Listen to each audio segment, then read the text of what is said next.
Hello, everyone, and welcome to Edge Talk Radio. My name is Angela Zabel. That's me. Today, we're going to be talking with Athena Laz, and I can't wait to get into this. She has a brand new book out called Women Who Dance in the Dark, and that is something there is so much to get in with her. She also, and I'm going to do a little plug here, she also has this amazing deck called the Sisterhood of Seers Oracle card deck and so much more. I can't wait. And I'm going to keep it a little cliffhanger there, but we'll get into it in a bit. So who am I? My name is Angela Zabel. I have been connected to spirit, working with the team in the non-physical my entire life, sharing messages from a multitude of realms with people. I am a teacher, coach, medium, radio show host, writer, retreat host. There's a bunch going on there. So, but I also work with people offering guidance, intuition, intuitive and mediumship guidance. And also, I also do classes and the Amplified Universe monthly membership. This is a membership growing our connection to us, who we are, all that is around us, our world, and our role in it. And you can find out more about me at angelazabel.com. And I'm pretty much on all the social media, so go ahead and check it out. And today, I'm going to do my best to get this in right here. Let's see, I got it. So we are here with Edge Magazine. Edge Magazine is the leading events and media resource dedicated to all aspects of holistic living, health, wellness, and the mysteries beyond, sharing information, wisdom, and resources committed in promoting businesses, organizations, and individuals who support our collective journey to wholeness and balance. It's currently distributed in 30 states and Canada with over 17,000 magazines per printing, but also the vibrant online magazine with over 42,000 people reach per month. You can have the magazine shipped to your door, stay up to date with the newsletter, and if you have a business, you can become a drop spot and have this magazine at your business. And you can also check out more at, there's another person who does radio shows, and that is Kelly Wagner with the Being Curious show on Edge Talk Radio or Edge Magazine. So check that out at edgemagazine.net. And today we are here with Athena Laz. She is the best-selling author of Wisdom Who Dance in the Dark, beautiful title, The Alchemy of Your Dreams, The Sisterhood of Seers, Oracle card deck, yeah, beautiful. And her books have been translated into more than 13 languages worldwide. She is an intuitive, psychologist, channeler, and a dream teacher who helps thousands of people worldwide connect to their spirit and in their psyche. And you can see more about her work at athenalaz.com. And that I'm going to spell it, but also know all the links will be down below. It's ATHENALAZ.com. And also, there's so much more Facebook, Instagram. Check out her books. Go to Amazon, find everything. Get her Oracle card deck. Highly recommend. Beautiful deck. But, Tina, I am so glad to have you here.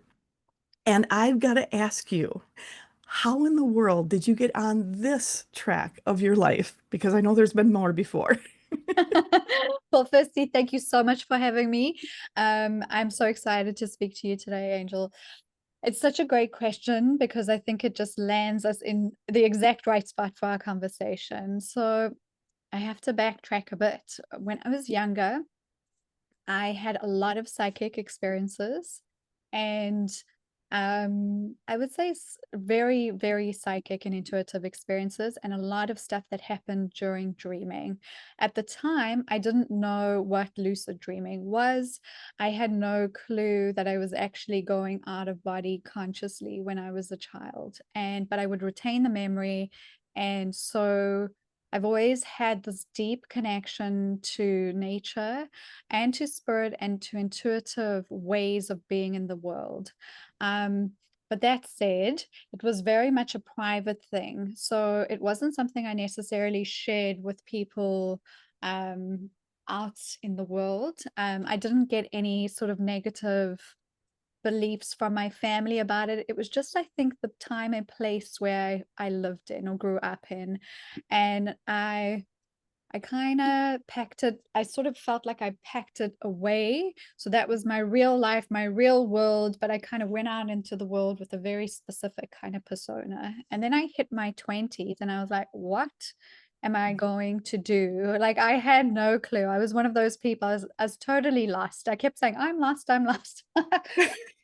And and I was lucky enough to do I actually ended up taking a gap year because I really had no clue what to do. I had dropped out of university because I had been I enrolled for a business program, and just I sat in like 3 lectures and I was like, this is not for me. It was a hard no, you know, but then I had all this time and I was like, well, what am I going to do with this time? And I ended up working in this restaurant with a whole group of people, which led to another job in this esoteric shop. And through that job, I was given a lot of spiritual books. And one of them was You Can Heal Your Life by Louise Hay, Louise Hay. Oh, right? beautiful.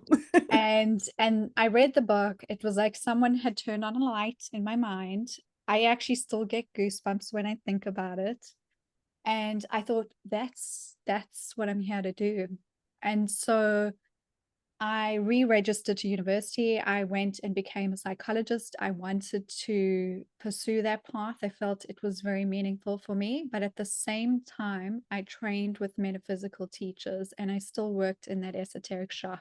And so my 20s were really just packed in learning very sort of psychological in-depth theory about all these things, then going to work and doing meditations and hearing people tell me about all these cool experiences they were having, and selling books and selling oracle cards and selling, you know, tarot, all the things. And then finally I became licensed. I opened up a private practice for a while, and in 2016 I was lying in my garden and I got this huge message from spirit saying like, it's time to go online, it's time to move away from psychology, it's time to integrate.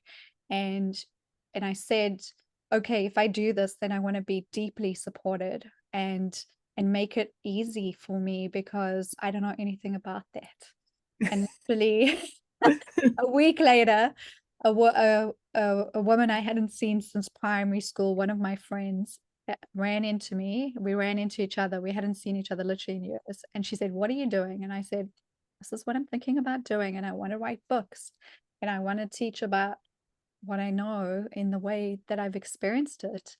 And she said, you need a column for Cosmo. Come write. I've just become the deputy editor. No, And was crazy. It was crazy. And so I had this is in South Africa at the time. And so I had this fun column. It was very sort of self-help orientated, not really spiritual topics, but I really had a great time doing it. And it helped me set up my work. And so that's kind of not such a short story, but that's how I find myself doing what I do. And then fast forward, of course, I set up my work, wrote my books, and here we are. I love that. I love how, I love how spirit is there and is there supporting us. And I love the idea. One of the things when you said, I asked to be supported, to be fully supported, that is something a lot of people don't even think to ask. Yeah. And when you did that, because I know my team is coming in and they're saying they know you were in a comfortable position, you were Yeah. making good money. It wasn't like, and then you're stepping off into the unknown. And Yeah. that's something so difficult for a lot of people. But with Yeah. you, you knew you were going to be fully supported because you asked for it. I think I often think about my spirit team. Firstly, I love what you're saying. Yes, isn't that so important for us to just be able to remember that we can reach out and get support? That we have so many helpers. But I like to think that I really dished it back out. You know, I was like, come on, if we're gonna do this, you know, then do it. And I am never not in awe by the way we life can move us and the way we can be supported by spirit. And so that's really something that I feel, you know, I think deeply connects us actually. Absolutely. And that, that's the thing too. Like you said, you were kind of putting it back on their thing, like dishing out, like, come on, let's do this, let's do that. A lot of people are a little hesitant to do that. Like, ooh, I might be asking too much. Is that too much? Should I be talking to them like I do regular people? And Yeah. I think you're like, absolutely. Yes. And I think it's so, you know, it's such a funny thing because I feel like, you know, this is something that I talk about in the book, Woman Who Danced in the Dark, right?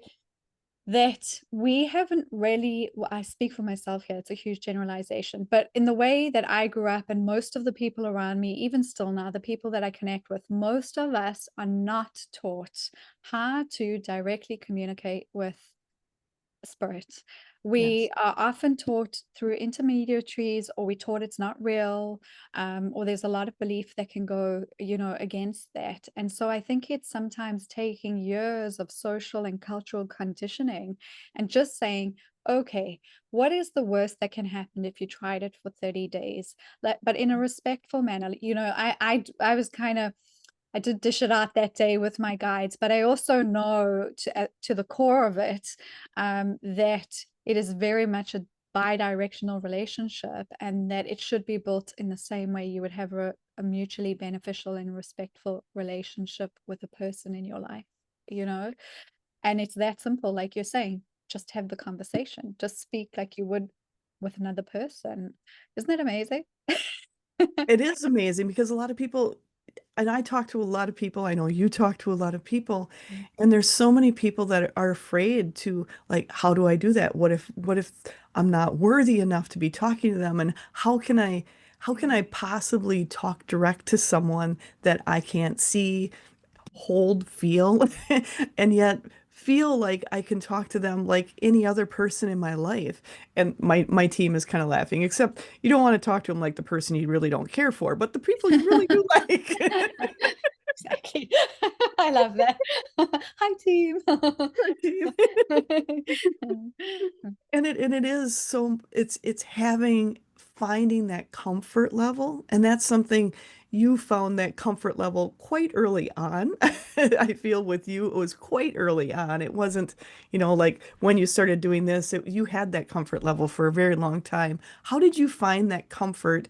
And because I mean, honestly, and my team is wanting us to back up a little bit. When you talked about when you grew up, you had all these connections, you had this for you, but yet you didn't have the support. Somebody saying, "Oh yeah, that's spirit talking to you. That's your team. That's." How did you come to that realization? Was it just getting that more symbiotic relationship with your team where it just felt more comfortable? How did that progress for you? So when I was very young, I used to see spirit, and I would see them in the room with me. And I didn't really think anything of it. I just think the people around me thought I was daydreaming, like I had an imaginary friends. That's I was very kind of, and I don't know, I just felt real. I think there's a resonance to it that comes through. And I say always, actually, when I was in my teenage years, I really disconnected from spirit, and actually in my early 20s too. Even though I knew I was always connected, it was like a conscious thing. But when I was much younger, there was no disconnect because I don't think I had been taught it yet. And and I think it was also easier to kind of be medial, right? What I call medial, which is mediumistic, intuitive, psychic, connected to nature, connected to spirit, connected to other people, right? Exactly what you are, how you move through the world. And so I just didn't put, I don't think I put any barriers to it. And I've always been clairaudient. It's still one of my strongest channels. I hear spirit. I'm comfortable with that. Sometimes I still see spirit. I can do practices, if I'm in deep meditation to see, but my primary channel now is, it's mainly through hearing, just because I think, it's so funny. I worked with someone once, and he was like, I really want to be clairvoyant. I want to be able to see spirit. And so, like, he held this intention for a couple of weeks. Anyway, he's making something in the kitchen one day. He's making himself a meal, and he turns around and he sees spirit, and he gets this huge fright, right? and yes. and so he texts me and he's like, okay, this is kind of amazing, but also kind of knocked me out a little. And I think that's kind of the sentiment, that sometimes it's just more comfortable in one or two parameters. So for me, that's kind of how I connect. I don't even know if I answered the question, but that's the main thing. And that's a really good point you brought up because a lot of people talk about, oh, I want to see spirit. I want to see it in the physical. And I'm going to tell you right now, if most people would see them in the physical, it would freak them out. It'd be Absolutely. fearful. It'd be scary because I mean, and honestly, do you want to turn around and be bumping into someone next to you that's all the time? It's, Yeah. it's, and it's like, do I see them? I see them, I hear them, I smell them, all the different ones. But it's on my terms too, and it's also knowing for me, it's not, it's not unexpected, and for me, it doesn't frighten me. But if it ever did, I could just tell them, "Oh, that's enough. Let's go back to something else that's more comfortable." And my team is just saying the amount of people who always want to see us all the time, see us, see us, see us. But we are not here to just be seen. Feel us. That there's so much more coming and feeling than you're ever going to get from seeing. So Yeah. just feel them and hear them, do all the others. Because if you want to see them, fine, but just know it can be fearful. It's unexpected, and each Yeah. one's going to look differently. They're not all the same. No. Just like And we're not all the same.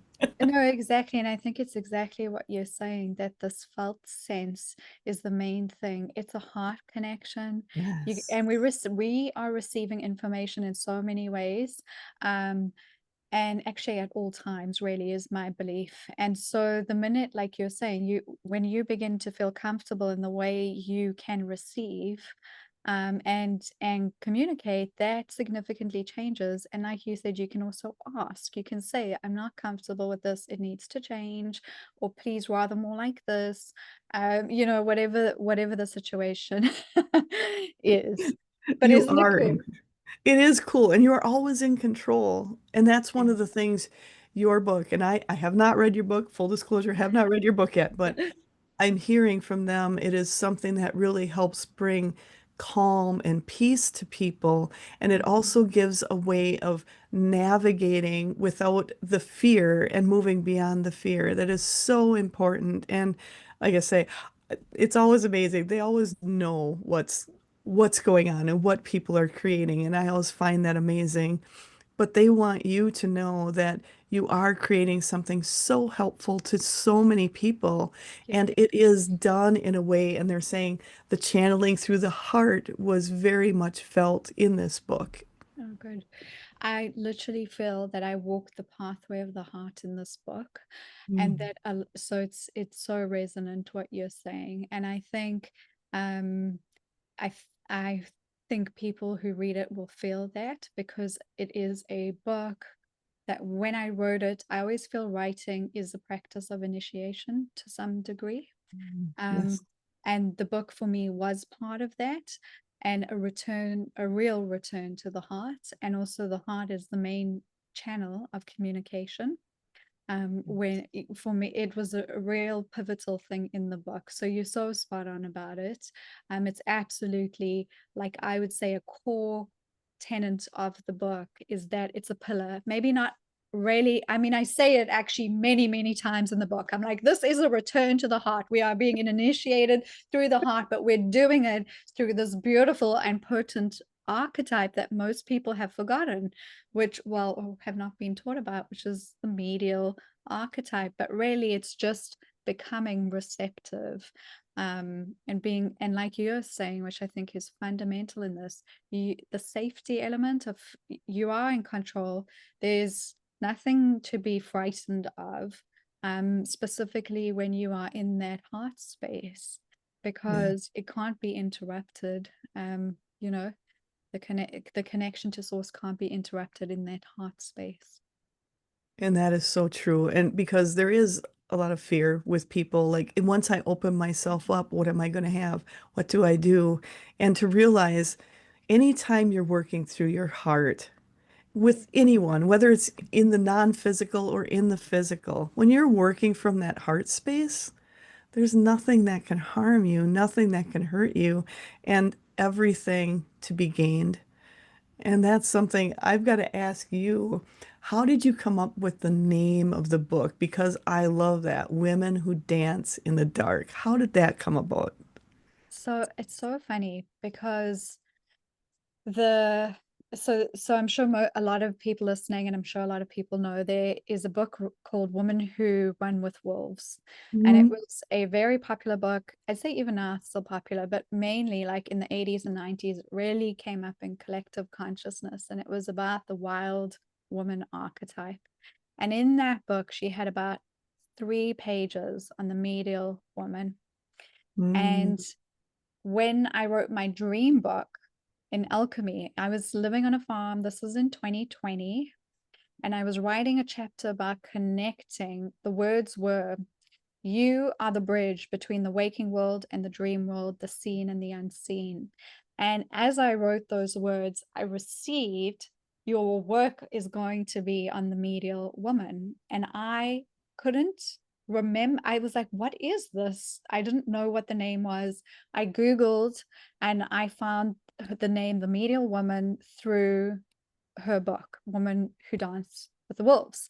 And I had read it a long time ago, so the name was in there most definitively, but it came up in that moment. And so when it came to write the title of the book, I was like, what is the energy, the title? And I loved taking it one step further. And then the name came to me, it was like, oh, it's Woman Who Dance in the Dark, because it's very much about being comfortable in the unknown, in the mystery, surrendering to spirit, not needing to always have to, like we were saying earlier, it's not just you don't have to see spirit to yeah. understand that you're connected all the time. You also don't have to know what's going to happen collectively to walk through a pathway of the heart.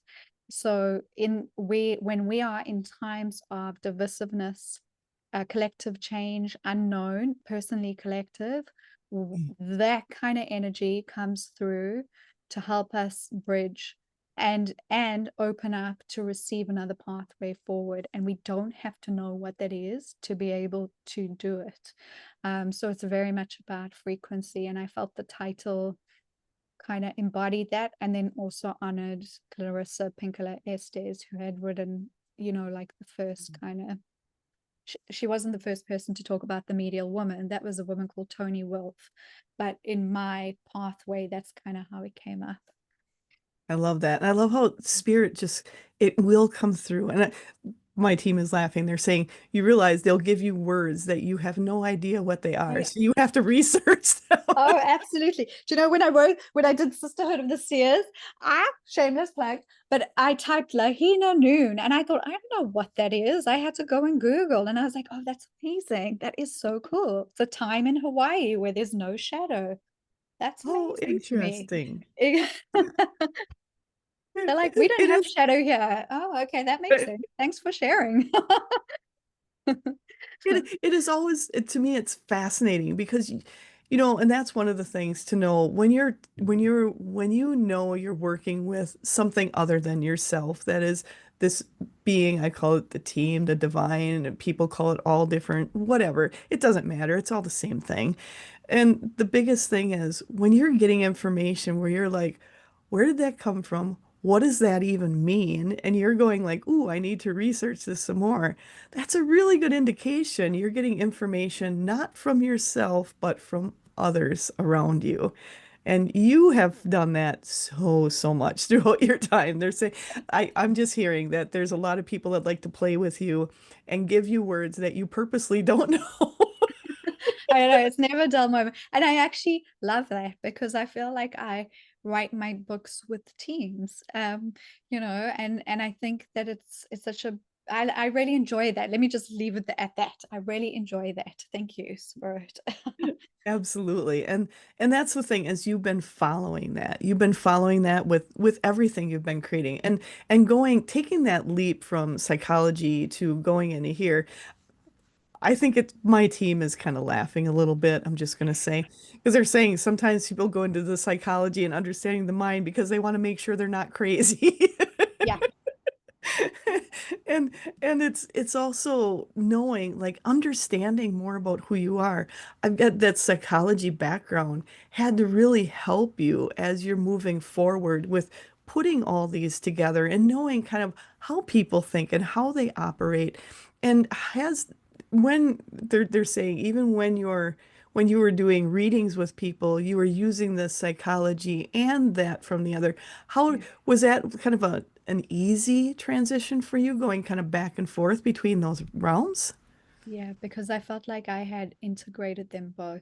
Mm, And then I think, like you were saying earlier, in terms of the listeners who hear your show, that spirit knows who they are. And so I feel like sometimes when I do group readings in that way, spirit knows who I am, and then they know who needs to be there. So, for example, I did when the Sisterhood of Seers came out, Hay House um, invited me onto their platform to do readings for their audience. And it was a large group of people. It was probably a couple hundred people.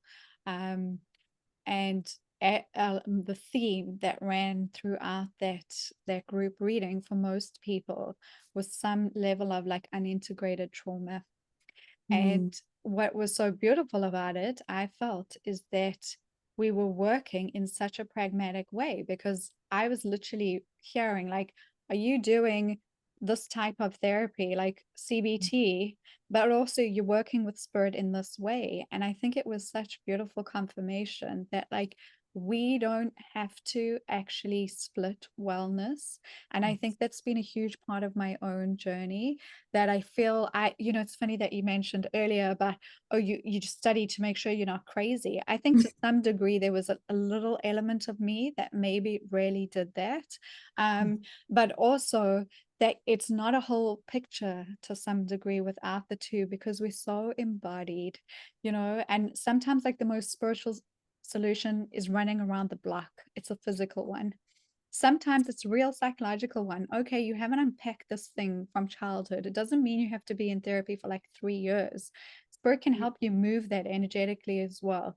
But sometimes it's good to go and speak to someone, It doesn't have to, in my opinion, be one or the other. And so my pathway has really, and I think the life I've led, and the experiences I've had have just kind of led me to weave the two together.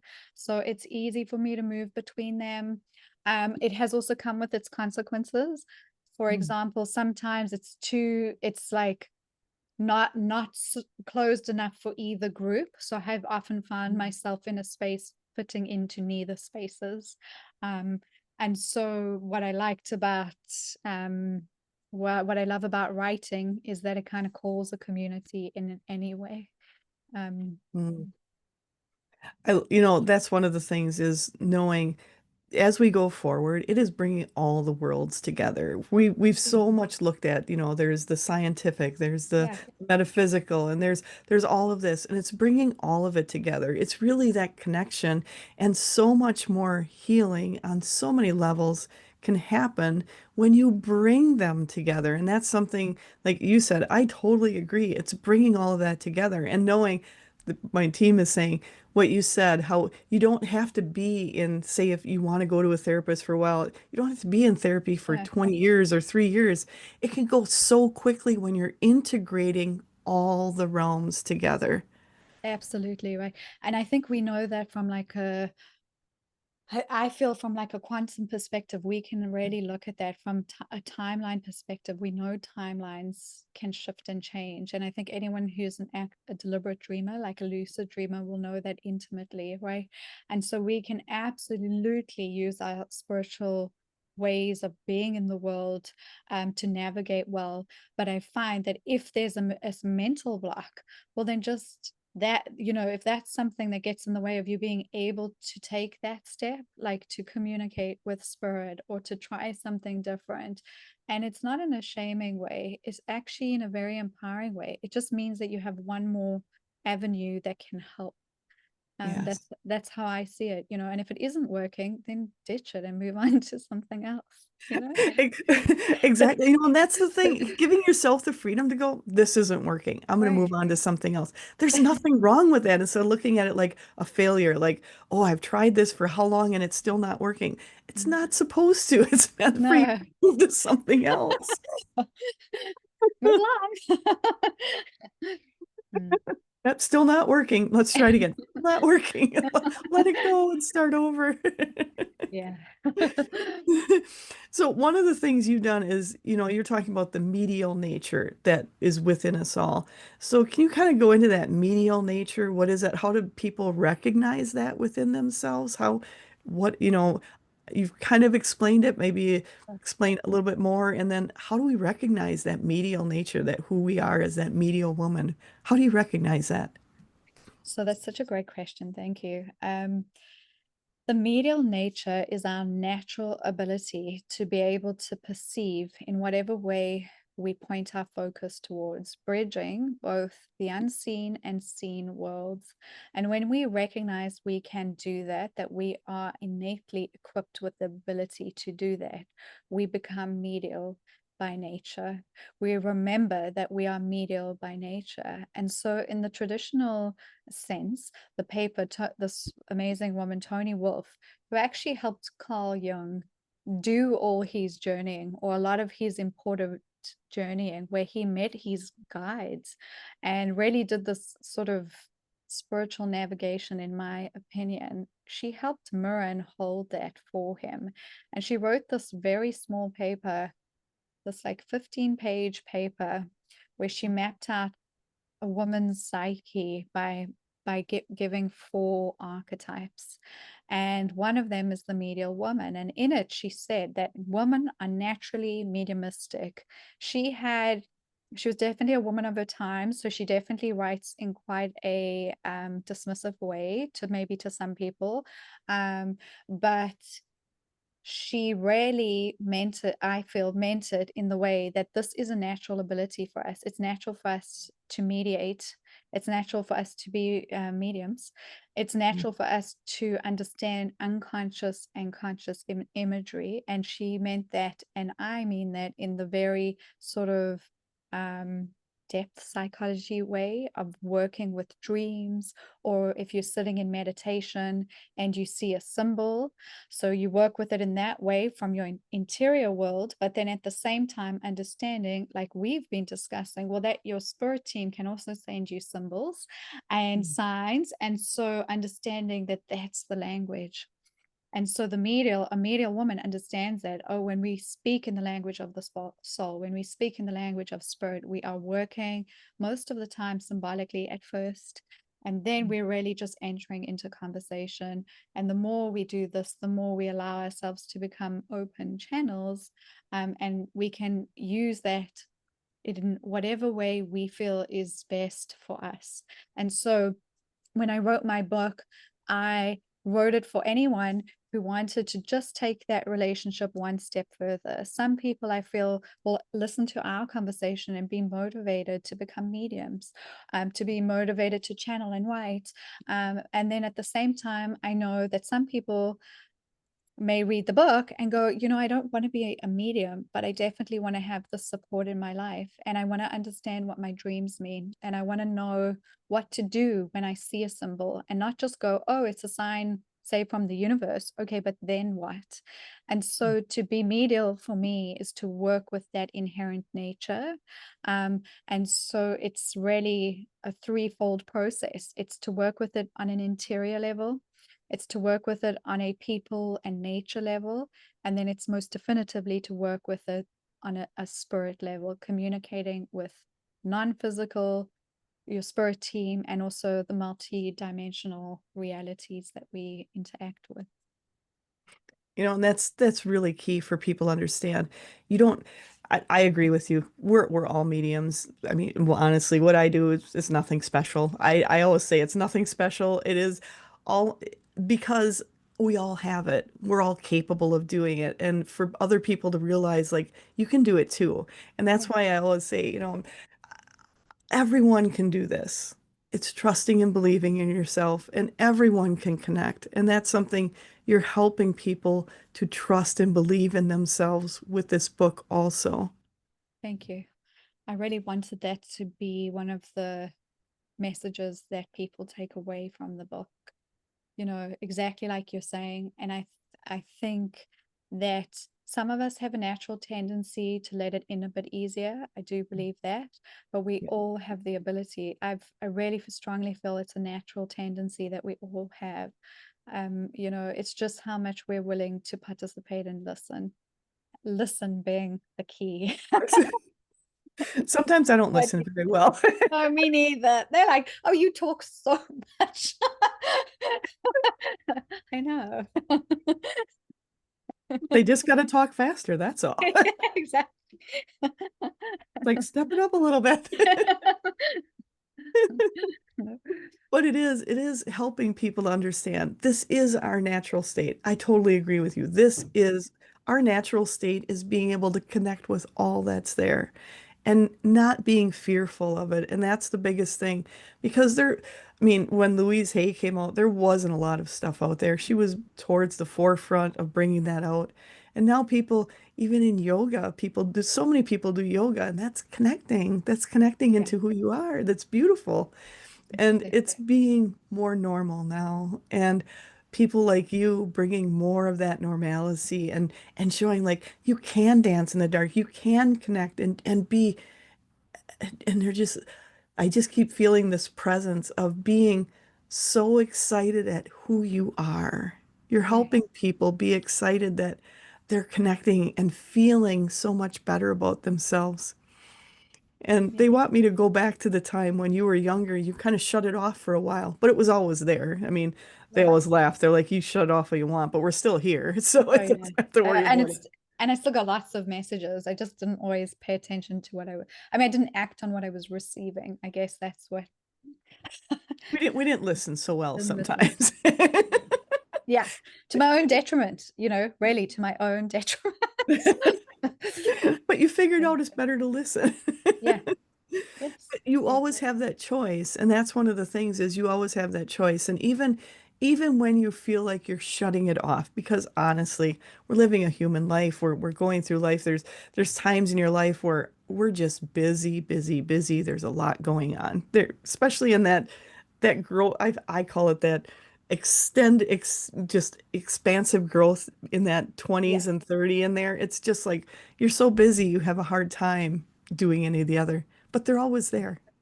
They're always there, right? And I think, I mean, I totally hear you on this. I think sometimes life calls for different periods, you know, and different moments.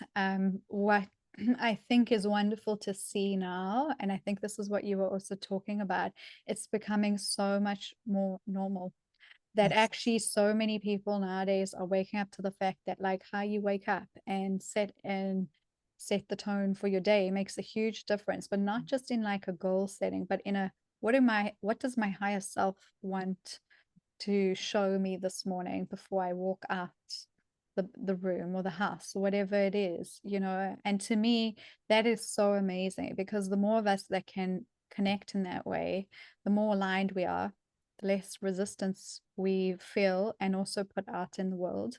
That means the world as a collective begins to feel more well, and then we'll see that even more, you know, in any sort of ancient tradition or culture, the connection to spirit came first and foremost, and but in a community orientated way, you know. So I think of like the dream tribes, and there still are a few dream tribes in the world where they wake up in the morning and as a group they connect to spirit through their dreaming, and then they will make decisions based on the dreams the night before for the collective of the group, right?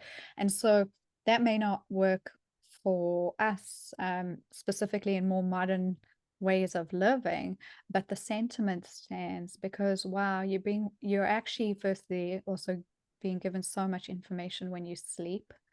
It is such an untapped resource, in my opinion.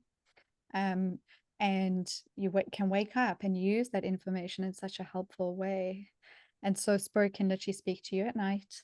They can speak to you in the in between, and they can speak to you during your waking life. So you're supported all the time if you tap in, you know. But it's also taking responsibility for the way we show up, and also Yeah. doing the practices of sort of like the mental, emotional, spiritual hygiene that goes along with that. You know, so a good something that I share in the book is, and I'm sure, I mean, I'm sure your listeners will probably know this, but a lot of the time people will say, for example, say you want something really, really badly.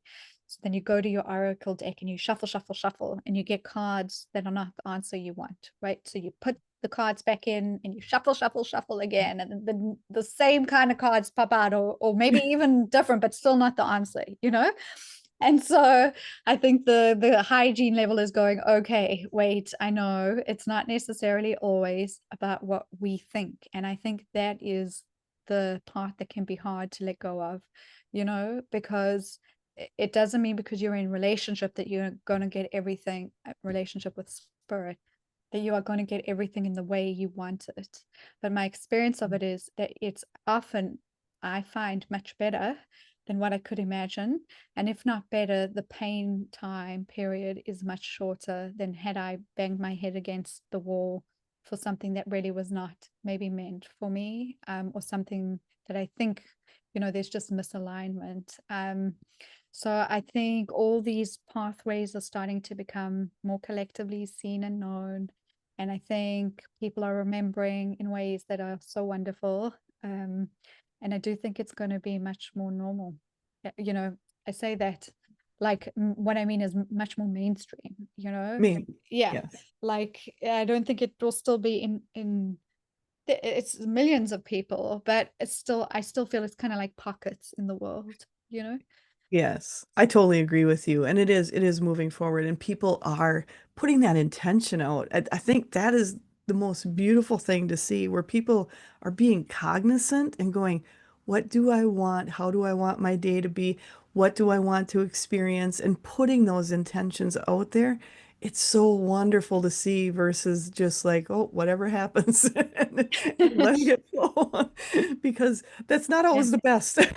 No, I find that like, wow, if you could be so supported, so like sometimes I'll get information and I'm sure it's the same for you. It can be really pragmatic. It'll be like, don't go to the coffee shop you usually go to at 11, go at 11:30, right? Mm. And to me, that's like, oh, okay. And I'll go at 11:30 and then I'll arrive at the coffee shop and they'll say that, there was this woman there earlier screaming and shouting about something, and my energy, that wasn't meant for me, right? And so it can be something so simple and pragmatic, but it can change the whole thread of the day, and then never mind something simple like that. Say you're really going through something, um you know uh whatever it is, like a health issue, or whatever the problem is, that's really when you can lean into spirit and ask and listen, because there's usually some advice there. And I think that's what's so helpful, or if anyone's in grief specifically, I think what you do, if you're grieving, um being able to connect to those you've lost, who are on the other side, who are, there, but maybe just not being heard by the person. It's such a gift, because there can be closure, there can be whatever the person kind of needs, so to me it's all packaged in the same thing. It all goes together, from something basic like don't go to the coffee shop, to connecting with someone on the other side who you may need closure with. It's all the same. Like something that I've learned, that I think what I'm trying to say here is there's no hierarchical advice level. It's all helpful, right? That's what I've really found. Yeah. So it's like it may feel more impactful because it's something more emotionally charged, but really it's actually all helpful. Absolutely. And I agree with you. And having that ability to be helpful to people, that's so important because a lot of people think, well, what am I going to get? I'm just going to connect with my guides and ooh, angels sing and what do I get? It's knowing you're going to get information to help you move forward in whatever that is. And to know, like you said, sometimes you have an idea what you want, but it's not the best for you. And so you, like you said, you're picking cards and they'll come up the same, but different, but still with the same message again and again and again. And you're like, I don't want to hear that. And think about it. A lot of Right. us, we don't want to hear that what we want isn't what we need. That's Yeah, hard. That's hard to do. it can And be so hard. Sorry to And interrupt. and you're helping people just understand that in a lot bigger light with your book, kind of going in and examining it and saying, here's a way to dance in that dark and know that you're not going to know how it's going to turn out. You're not going to know the ending, but you do know when you're going in knowing you're connected, you do know it's for the best of you. Yes. And And that's something. Go ahead. oh no, sorry, I didn't mean to interrupt. But that's the one thing is to know you're doing it for the best of you and how to find what is the best for you. A lot of times we don't know on this human level. We don't know. We think it's this person, or we think we need to do that, or we think we need to be at the coffee shop at 11 instead Yeah. of 11:30. And it's being open to going, maybe there is another way. Maybe Yes. there is another way. And I think that's so beautiful in the way you've said it, because that other way is a spirit's perspective, which is a higher perspective. And so we're so often, and I say this as like a collective we in a very generalized way, but we so often get stuck in the way we perceive things. And for whatever reason that is, how many times have you or I or the people we know around us, you go, that thing didn't work out, but it led me to this, or not even it not working out. I thought I was going to do this, and then somehow that happened, and then you land up. But if you had to take a bird's eye view and go all the way back and see it like a map of your life, that symphony, you would see the symphony at play. You wouldn't just be part of the note. We live in the note. The symphony is the connection. And I think that's part of the trusting in spirit, that they know that, they can see that, they can feel that, and so we can trust in that. And this isn't to abdicate like free will or choice or decision making. Actually, in my experience, spirit doesn't make decisions for you, or at least not for me, right? It's very much about choosing consciously.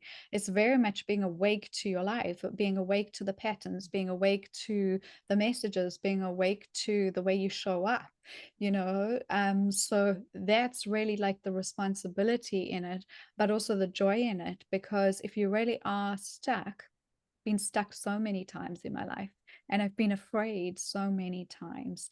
And Yeah. I feel that it's something that most of us will experience, maybe not all the time, but quite a few times, And in those moments, though, I find that if you have a relationship with spirit, you can lean into your relationship with spirit so deeply in those moments, and you can just be held. And it's not always about necessarily moving forward or all the goal setting or whatever it is, but in that time it's being really held, and it's a real support, and it's tangible, so I think that that's something that I hope I also, I feel from our conversation today, I hope people take from this conversation, that really that's a part of the joy of developing a relationship, that Mm. no matter what the day brings or how you feel when you wake up or whatever it is, it's like this most loyal companion that you have, and this most loyal relationship that you can be in dialogue with, um and that's one, Mm.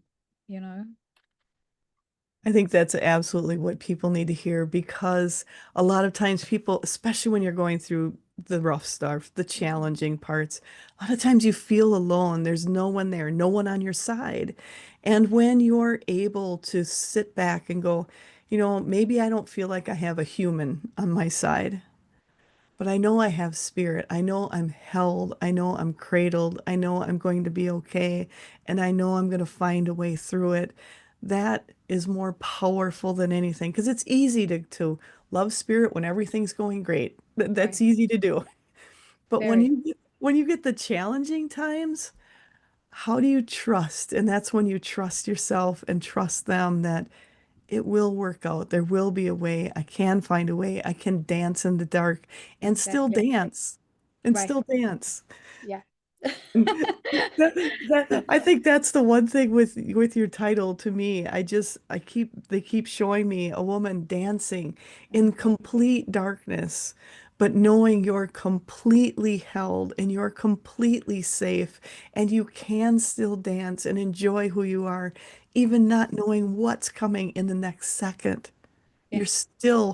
you can enjoy the moment of dancing with yourself and dancing with spirit. Yeah. And that is beautiful how you've put that together. And I just, my team just wants you to know, and they keep saying this book is so impactful for people to give them the freedom to dance when you don't know what's coming, when you don't know what's there, but you do know who you are. Right. Thank you so much. I feel that so strongly, and I felt that so strongly whilst I was writing the book. And I feel the timing of the book, I feel was really like spiritually woven, that the book would be released during this time because I think so, I wanted to write it in 2020, but the pandemic came out, it was the perfect time to remember dreaming. And dreaming is the spiritual path. And this book is the perfect time for people to remember when so much fear based information is thrown at us consistently that fear is a choice, that not knowing doesn't mean you should step into fear, that part of our spiritual empowerment is walking through the pathway of the heart and being that for other people when they forget, and that's what it means to dance with the mystery, that we have to trust the descent, we have Mm. to trust not knowing, and we have to trust our relationship with spirit. I had a very funny dream the other night. Even as someone who is saying all these wonderful things, I'm just going to quickly share it so no one thinks that there's a level of perfection here. Absolutely not, right? So I I had, love that. We're human and we yeah, mess up. we're We're going to mess up, right? So this isn't like as a needing to be perfect. It's just to return to that space quicker and quicker and quicker, So I have this dream. I'm I'm in a space. It's an apartment somewhere. It's not an apartment, I know. It's familiar though. And I look at the brick wall, and then all of a sudden, this brick wall has a symbol on it. And I recognize, oh, that's interesting. So I do a lot of lucidity work. So I work with symbols in very pragmatic ways during the day as well. So in my dream, the symbol pops up and it merges into another symbol image. And then I touch it and it opens up this like doorway into the brick wall. And Wow. so, of course, in my dream, I go through the little like tunnel thing that's developed, but I hit a point where I want to go up very viscerally in the dream. I want to go up and I cannot. What's provided to me in that dream is that I have to drop. And Oh, so there's no choice, really. I can't go back. I can't go up and I have to drop down. So I do. I just take like a deep breath and I drop. And then all of a sudden, like dreams are, I am suspended in the air and I'm not afraid, even though I had a moment of fear before. I'm in this very interesting, beautiful space, and in that space I received a whole lot of messages. Couldn't remember them fully when I woke up, but recognized that very much as the process, and mm. process that should maybe be shared with other people, because I feel that is it. You know, you can literally, sometimes life does do that. It may maneuver you into a space that feels a little tricky, um, or slightly different, and actually you can be held. And you may think you're going to fall flat on your face, but actually you could be suspended midair. At least in dreaming, we really understand that to be a real thing, and then in lucidity even further. So that's just the return that I wanted to tell people about, that even though I talk and I write about these things, I work with spirit actively, and you work with spirit all the time, right? Even you can even do that full time and still have moments of doubt. You can you find yourself, oops, something came into your awareness from social media or something that's tripped you up, right? Oh, you're just having that kind of moment. Just having that kind of moment. You just have to return. So I'm just saying it as a reminder for people that it's not about perfect. There's no perfection here. It's just about returning quicker to spirit and also to a place of equanimity. And I think also having a level of honesty about saying like, oh, I felt fear in this, or I feel this, or I feel that, so that um you don't get trapped in that kind of emotional cycle. And, that's very true. It's recognizing the emotions when they happen because like you said, it's not about perfection. It's about how fast can you get yourself back to recognizing spirit? How Yeah, fast can you get yourself back in that more balanced of who you are and yeah, bringing yourself back going, oh, there isn't anything to fear, but recognizing when it happens, it's yeah. okay. You didn't do anything wrong. You didn't fail at being this person trying to have this spiritual journey. Right. It's like No. Yeah. No. there's no failure with that. It is just Yeah. recognizing because we're all on a journey. We're all learning. We're all expanding in every moment.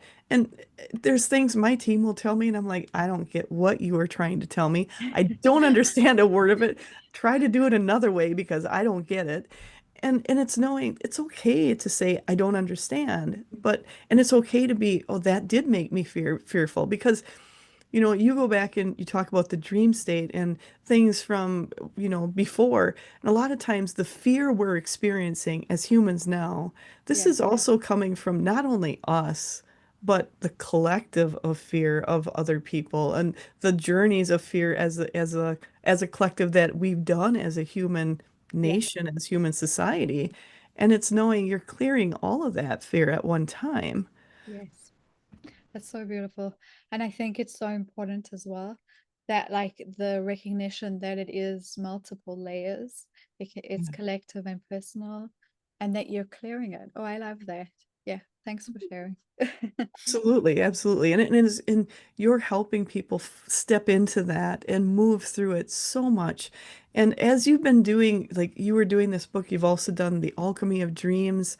And I just want you to just tap a little bit. I know we're talking about your newest book, but can you tell a little bit about the Alchemy of Dreams and how, because there's a lot of people like, how do I discern? Do you go through that and kind of talking about dreams and how to understand them on a different level? Yes, I absolutely do. Right. So, alchemy, I take the reader through this process of recognizing that when we dream with our psyches and we dream with spirit. Good Mm. dream work to me, the art of dream work is recognizing when spirit is speaking to you in a dream and when it's your stuff or the collective stuff, like you were mentioning earlier. Right, because when we're dreaming, we are interacting with all of that in the same way in waking life, we have the ability to connect in that way. And so the book takes the reader through the first half, does it here's what regular symbolic dreams, meaning dreams that you just kind of fall asleep at night and you have this dream, maybe about like a field of daisies, and you wake up and you think, oh man, what was that about? Right. Um, and so I show people how to navigate that space. And then I take readers kind of through the halfway point into the rest of the book. We go on a journey of lucidity, and lucid dreaming is really about recognizing when you're in the dream, you recognize that you are dreaming. But I write from the perspective that when you're in that space, you're very closely connected to source because you're in non-physical, right? And you're connected, so you have this great opportunity to retrieve information, guidance, to practice. You could see yourself receiving something in that dream space. It's highly impactful. There's actually research done through Harvard, I think, where they showed that a violinist who mentally rehearsed playing in a lucid dream, it was like the equivalent of doing it in waking life for like 4 times the amount of time or something. I can't remember the details exactly, but it is this like really potent field that we interact with. And in the book, I share about how we co-create reality, my belief that we co-create reality, and how dreaming shows us often what we are creating. We experience in dreaming, and then timelines. So it's a jam-packed book. It's a great book for, I would say, like beginner intermediary people who haven't done any dream work in a long time or just want to just remember a dream. But it's woven, so we weave the psyche in with spirit, um, in sort of my true form. And so that's what the All alchemy is. channeled. Yes, All channeled. all channels, exactly. And through storytelling, right? I'm great. I love storytelling. And I love people to be able to hold on to stories because I think they're the greatest kind of way of remembering something. You think like, oh, this person had this experience with a dream. Like the other day, I was on this conference. It's a great conference, actually, for anyone who is really interested in dream work. It's called the International Association for the Study of Dreams. They Oh, host, it's so, so wonderful. that sounds amazing. They host like an annual conference. It's usually in person. This year it was online, and it's just these amazing spiritual seekers and dreamers and researchers and academics that all come together to share the love of dreams. And in one of my dream circles, one of the women shared a story about how she woke up from a dream, and in the dream, she had seen her day playing out, and it wasn't particularly positive because she was going to a doctor and she was going to get medical results. Anyway, so she wakes up, and the entire day played out in the way she saw in her dreams. And so she had this precognitive experience, and then um, I think a very wonderful experience on some level, even though the news she received wasn't so great, because it really affirmed her dreaming practice. But in alchemy, I write and I try and show, and of course, I don't know this definitively, I can't prove this, but when we are given precognitive information, like when someone is psychically reading something, right? We have the opportunity for a change in something. And so, for example, I think she was given an opportunity for maybe a different timeline in that moment. And we had a great discussion about that. So, dreaming, it's so vast. The stories are so meaningful because I feel like a story like that people will remember. And then Yes. in true form, what happened is other people started saying, well, I had this experience where I dreamt this, and then I dreamt a tsunami, and then a tsunami happened a week later on the other side of the world. One gentleman shared a really amazing story about how he was dreaming of something about his neck, and then he woke up and he literally injured his neck the next day or something along those lines. And so we're being given very useful information when we dream. The medial book, Woman Who Dance in the Dark, it's the complementary to dreaming. So if Mm. we're receiving from spirit in dreaming and we're interacting with multidimensional realities, but we're also bringing our own stuff there, right? We still bring our emotions, we still bring our day to the dreaming world. There are practices to help minimize that. The medial woman who dances in the dark, is going, okay, I have recognized the relationship in dreaming. I have recognized how I can be in this space as a real space, right? A way of moving through another form of reality. The medial woman who dances in the dark, it's learning that language for waking life. And I take readers through mythic steps so that they can see maybe where they are on a path and recognize, well, if I'm on this step and I need help getting to that step, oh, well, then there's a nice little map. Maybe the map works for some people, maybe it doesn't for other people, but the language is the same. When Yes. we got onto our call at the beginning of this, I think we were joking about sports, right? Of course, yes. Yes. And we're both saying, like, we don't know anything about that. And you were saying, I'll see a ball and then I get the ball, right? And then I've got to figure out what this ball means. Well, that's the language, right? You see the ball in the dream. Oh my gosh, what does that mean? You see the ball when you're a medium. What does it mean? It is the language of spirit and soul. And so they're complementary, and then in practice, people who are doing it like you know it, but you can always strengthen the relationship and deepen it, I feel. Absolutely. And that relationship is always strengthening. I always say, I learn something from them every day. They teach me something every day. I know I'm going to be learning something right up to the day I die. And I'm excited because it's like, I'm going to keep learning something. And it's knowing that. And my team wants me to just circle back on one thing you said earlier, how sometimes you're shown things in a dream where, sometimes it's a very challenging thing. Like, and something may happen or you may injure your neck or something. And you had talked about the other woman who got the news. Right.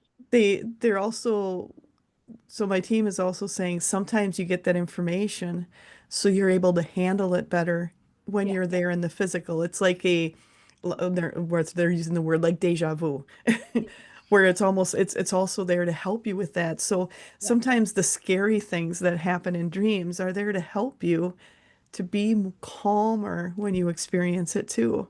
Yeah. And it's knowing they keep saying not everything is meant to be fearful. It's meant to be helpful on some level.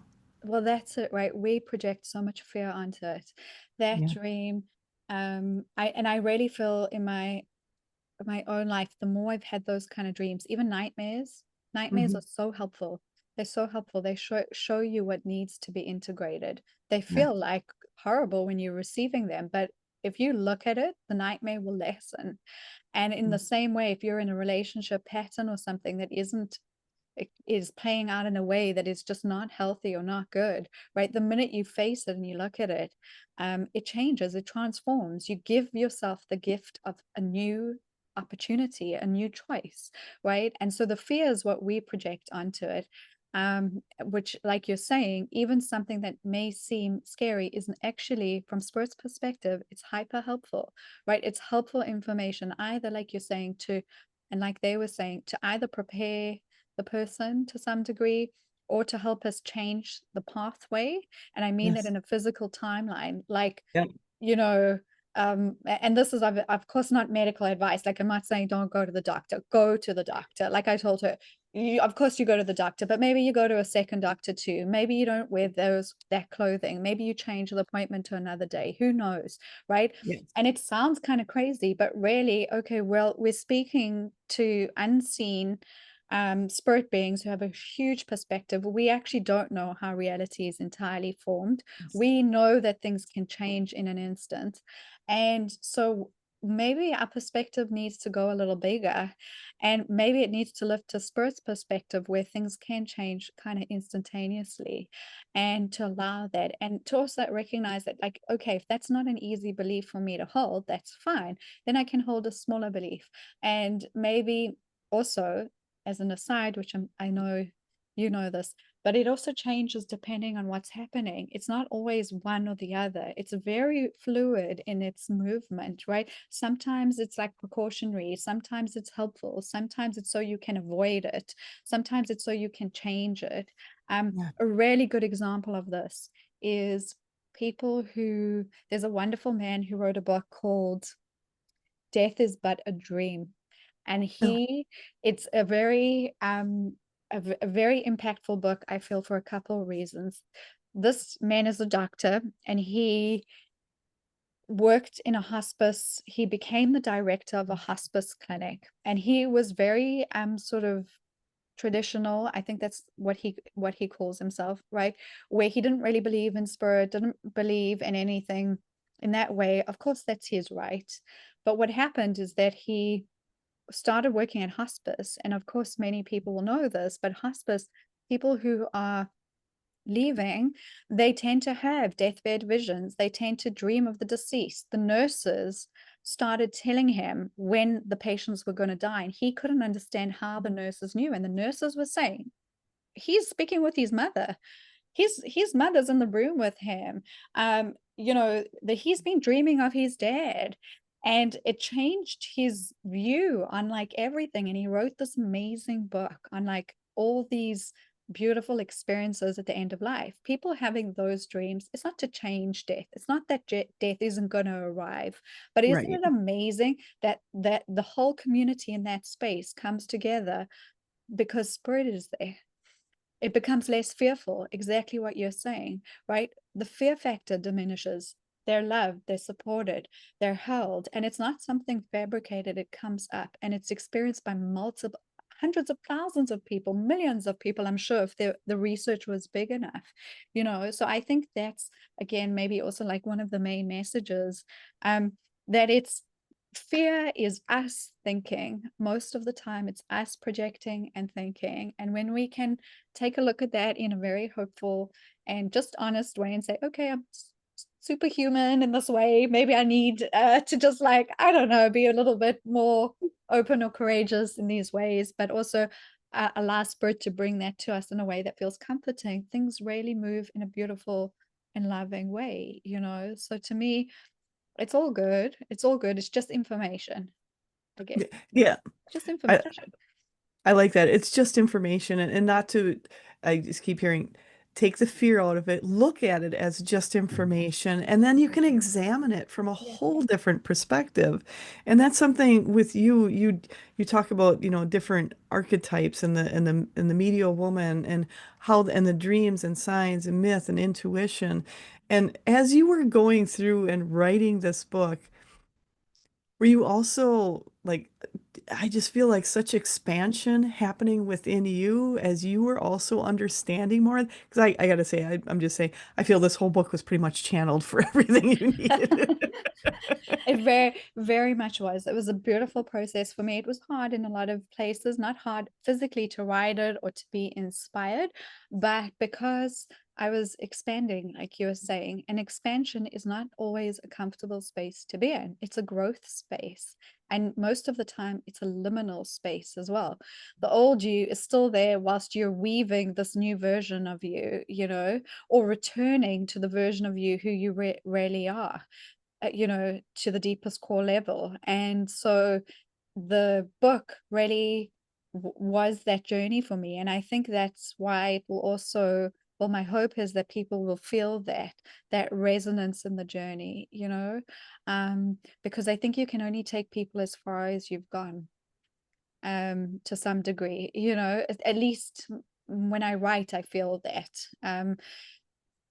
I would never write, I don't feel, on something that I hadn't intimately maybe gone through. Maybe that'll change, who knows? Maybe I'll end up writing like a romance story on like something else, but you know what I mean? Like, although I'm married, so I don't even know what I'm saying about that. But like, maybe more fantasy based is what I was trying to say. And then, and there's the other thing is when we had talked about it's not one thing or the other, this really is bringing the worlds together. And even the worlds, and my team always laughs. A lot of people write, they talk about fantasy books, a lot of fantasy Yeah. things, but fantasy is a world people have tapped into, so it's Yeah. really a reality. Right, exactly. Well, there we are. Sounds like it might be a reality for you. So Yeah. Exactly. I love that. but we've been talking. I want to be cognizant of your time. I know you've got to get out of here pretty soon, and I just want to ask: is there something else you'd like to cover about your book, or something you have coming up, or help you what you offer to people also? Thank you so much. So, of course, the book Women Who Dance in the Dark. I have a program with the Shift Network that's also coming out, which is on dreaming and the medial woman, and really any other information people can find on my website. And that's a really good place Yes, to start. Oh yeah, and my archive. shameless plug. Sisterhood of Seers. Because they're good. They are very good. That was very not a very non-humble mention. Yeah, if I don't like something, I won't say anything. I'll let people know that right now. If there's something I'm not too keen on, I won't say anything about it. Oh, If there's thank something you.